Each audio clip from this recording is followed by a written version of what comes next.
Jeff, let me ask you something. In your opinion, I mean, you've changed tires. You've been over the wall a lot in your career. What do these teams have to do to figure out this new lug stud and stop having the problems they're having? What do they got to do? They've got to really, I think, change their mindset more than anything else, Darrell.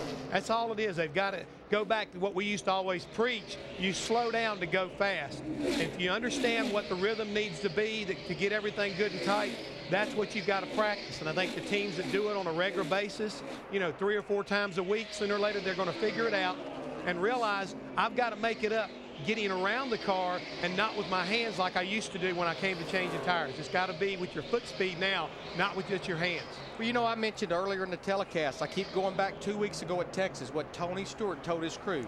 I'd rather have 6 pit stops at 14 seconds than 2 at 12 and 4 at 18 seconds. That does me no good. And Larry, one other thing, think about it right now. Jeff Gordon had a really good race car, and they beat themselves on pit road. They won it a week ago or 2 weeks ago in Texas, but tonight they took themselves out of the fight. They absolutely did that. One more thing real quick, Jeff. Do they still have the lug stud, the hub mounted on the back of the pit box where they can run some nuts in and out before they go across the wall? Oh, yeah, they sure do, Darrell. I mean, they still have the same thing that they've been always working through, but I think it's more of a mental barrier than anything else. I mean, I think a lot of the guys are so used to how their hands are so much faster than what they need to be. Talking to some of the pit crew coaches, that's the one thing they try to preach to them is they've got to slow it down and give the extra revolutions as far as the stud's concerned, let the nut get good and tight, and then move on. Let's take a look back outside the top 10. There is Marcus Ambrose in the 47, and he's back at 16th, battling Casey Kane and Casey Mears in the 07 for that slot. I'm not so sure that Frankie Kerr has not slowed down Marcos Ambrose, because I think we've already noted that's one of the cars that's just a few laps shy from making it to the end. You'd be better off to give up a few positions and slow down than come to pit road, make a green flag stop. I think everybody's fresh on their mind, even though it was a year ago, how Jimmy Johnson won this race a year ago. Chad had him backing off at the start-finish line and coasted because he had a nice lead. Trying to do that tonight is probably what some of these teams remember. Nice run for Regan Smith as he battles Reed Sorensen for 19th. Let's move up to the race for 5th. Greg Biffle trying to hold off David Rudiman, but Rudiman has the preferred line, headed for turn 3 and makes the pass. And I think Greg Biffle, he looks in his rearview mirror, he sees Jimmy Johnson in the 48 coming. He said, I'm not going to push the envelope. David Rudiman caught me because he's faster than I am right now. David Rudiman. Picked him up and put him in our truck 5 years ago, and look at him tonight.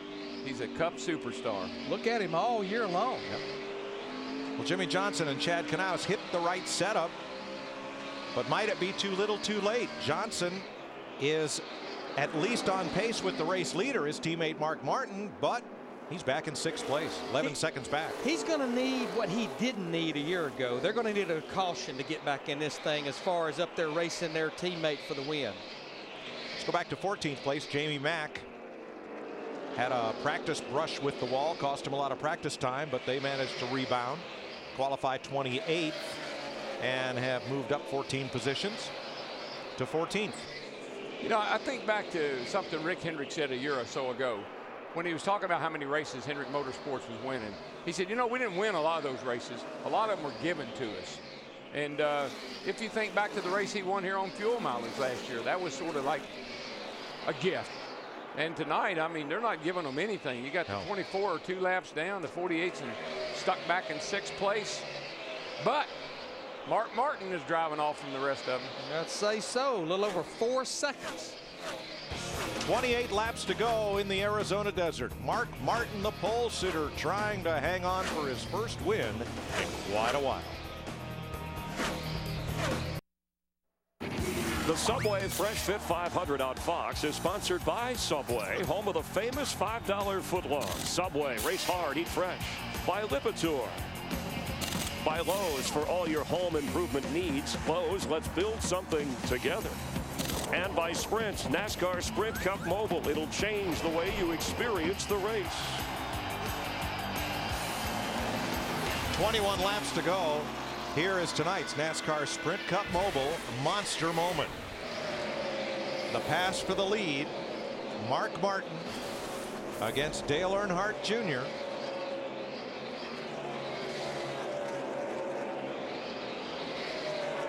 And Martin has been in front since. He's led a total of 141 laps tonight. He has 20 to go to notch his first win since Kansas 2005, 97 races ago. You know, I just think we need to set the stage on this Mark Martin deal. About 3 or 4 years ago, he basically announced retirement. We gave him a rocking chair for his retirement. Did we get it back? We did not get it back, but Darn. he came back and he ran another full season in the 6 car. The last 2 years, he's run a partial schedule, a very limited schedule. Turned 50 years old in January. He's come back now driving full-time for Hendrick Motorsports, but just think about how the season started. They had a bad pit call in the 500. Turned a top 5 car outside of the top 10. Blew engines at California and Las Vegas and blew a right rear tire at Atlanta. They were almost outside the top 35 in points after 4 races. And there is a special bond between Mark Martin and his crew chief, Alan Gustafson. Matt? Mike, Alan Gustafson grew up in Ormond Beach, Florida, about 10 minutes north of Daytona International Speedway. When he was 5 years old, he made his first trip to Daytona International Speedway with his brother, part of the Cub Scouts. That ignited a lifelong passion for auto racing. He would always go out to speed weeks. One of the drivers that he latched onto as his hero was Mark Martin. He had every die-cast that Mark Martin ever produced, every hero card he had autographed, and he still has it in his personal collection at home. When Mark Martin signed on to drive the 5 car, Alan told me, I now have my childhood hero as my driver. Soon, hopefully, I take my childhood hero back to victory lane. He's closing in on that dream. I'll tell you somebody else, Matt, it's a big fan of Mark Martin's, and that's Rick Hendrick. And Rick told me, he said, I wanted to put somebody in that 5 car, which that 5 car is Rick's first car, special car and a number for him. He said, I want to put somebody in that car, get out of it one time and say what a privilege it is to drive it. And he said, Mark Martin will do that. That's the number he showed up with, Rick Hendrick, 25 years ago when he first started Hendrick Motorsports.